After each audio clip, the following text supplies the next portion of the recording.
بسم اللہ الرحمن الرحیم۔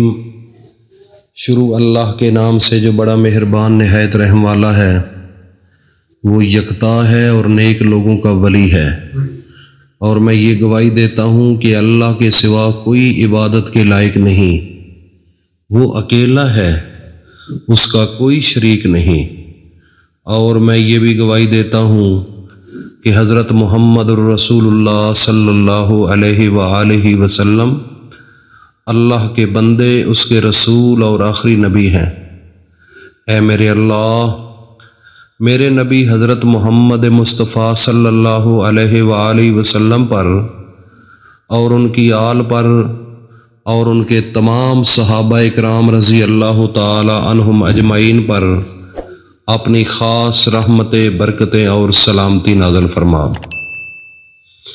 میرے بھائیوں اور دوستوں، میری ماں بہنوں، بیٹیوں، سب ہاتھ اٹھا کر اللہ سے یہ بھی دعا مانگیں، اے اللہ، اے رب ذوالجلال والاکرام، جن مشکلات، پریشانیوں اور بیماریوں میں ہم مبتلا ہیں، تو انہیں اپنے شان کریمی سے آسانیوں، راحتوں اور صحت و تندرستی میں بدل دے۔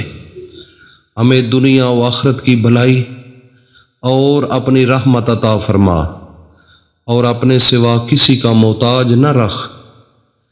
میرے رب، میں بے بس ہوں، تو میری مدد فرما۔ رب انی مغلوب فانتصر، رب انی مغلوب فانتصر، رب انی مغلوب فانتصر۔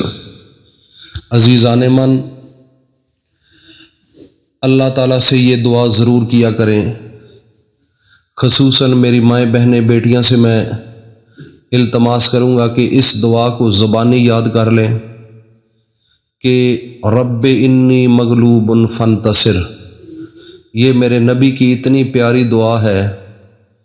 میرے نبی حضرت محمد مصطفیٰ صلی اللہ علیہ وآلہ وسلم اپنے تمام صحابہ اکرام کو اس کی تلقین کیا کرتے تھے، کیونکہ میرے نبی حضرت محمد مصطفیٰ صلی اللہ علیہ وآلہ وسلم کا اس دنیا میں آنا صرف ایک ہی مقصد تھا کہ ہر انسان کا دل جو ہے وہ اللہ کی طرف موڑ دینا۔ جس انسان کا دل اللہ کا خوف کر لے اور دل ڈر جائے اور اللہ کی محبت میں گرفتار ہو جائے اور اللہ کے سامنے جھک جائے، خدا کی قسم کھا کر کہتا ہوں کہ وہی دل جو ہے وہ پرسکون بھی ہوگا اور خوش بھی ہوگا۔ اس کے علاوہ اگر اس کے اندر اللہ کی محبت نہیں، اگر دل کے اندر آپ نے اللہ کو جگہ نہ دی، اگر اللہ کو نہ بسایا اور اپنے آخری پیغمبر حضرت محمد مصطفیٰ کا ادب و احترام اس دل کے اندر نہ رکھا، جتنا دل ہے آپ کے پاس پیسہ آ جائے، جتنی بڑی سے بڑی گاڑیاں آ جائیں، بڑے سے بڑے محل آپ کے بن جائیں، بڑے سے بڑے ملکوں کے اندر آپ چلے جائیں، تو کبھی بھی آپ کو سکون نہیں مل سکتا۔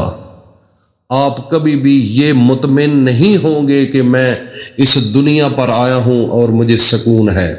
آپ ہمیشہ پریشان رہیں گے، ڈپریشن میں رہیں گے، اور رات کو نیند کی گولیاں کھا کھا کر بڑی مشکل سے نیند آئے گی۔ میرے بھائیوں اور دوستوں، میری ماں بہنوں، بیٹیوں، انسان وہ ہے جس کا اس دنیا کے اندر نام بھی نہ تھا، تو اس کو پیدا کرنے والا کون ہے؟ پیدا کرنے والی فقط ایک ذات ہے جس کا نام اللہ ہے۔ میں ہوں، آپ ہیں جو مجھے سن رہے ہیں، تھوڑا سا خیال کرو، پیچھے چلے جاؤ۔ ہم اس دنیا میں نہیں تھے، ہم کہاں سے آئے؟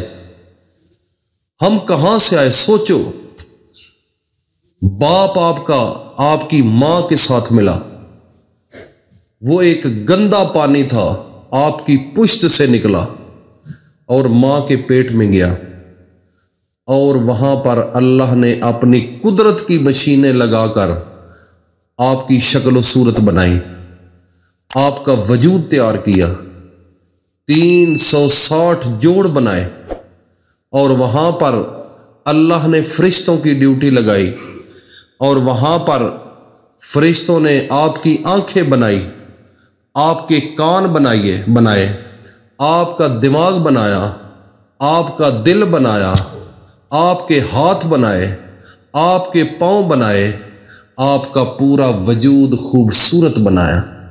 تو جب میرے اللہ نے سب کچھ اس کو اندھیری کوٹھڑی کے اندر، اندھیرے کمرے کے اندر، ایک تو دن رات آتی ہے، رات کا بھی اندھیرا، اور ایک ماں کے پیٹ کا اپنا اندھیرا، اندھیرے میں بیٹھ کر کوئی فن مصوری کر سکتا ہے؟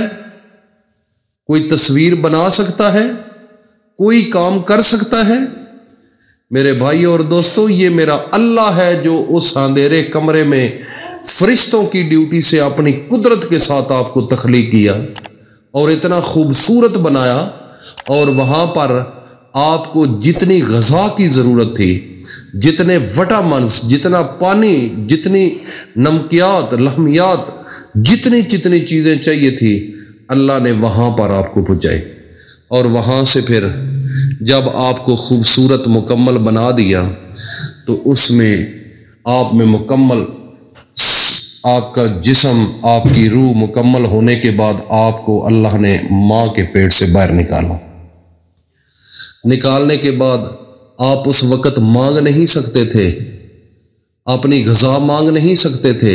اللہ نے سب سے بڑا یہ کام کیا کہ آپ کے والدین میں، خصوصاً آپ کی جو ماں ہے، اس کے دل کے اندر اپنی محبت ڈال دی آپ کی، تو وہ آپ کے لیے، آپ کے کھانے کا، آپ کے پینے کا، آپ کے رہنے کا، آپ کو دھونے کا، آپ کے پکانے کا، آپ کو سنبھالنے کا مکمل اختیارات اور اس کے دل کے اندر کشش پیدا کر دی۔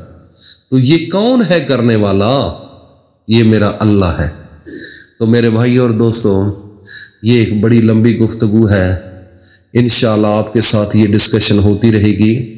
اب ہم چلتے ہیں کہ کان میں اگر بال آ جائیں، ایک سٹیج آتی ہے کہ کانوں میں بال آ جاتے ہیں، یہ کس چیز کی نشانی ہے؟ میرے بھائی اور دوستو، تقریباً 40 سال کے بعد یہ سٹیج آ جاتی ہے، پہلے بھی آتی ہے لیکن اکثر 40 سال کے بعد آ جاتی ہے، 50 کے بعد آتی ہے۔ اس وقت آپ کے گھر رزق آنا شروع ہو جائے گا جب آپ کے بال آنا شروع ہو جائیں۔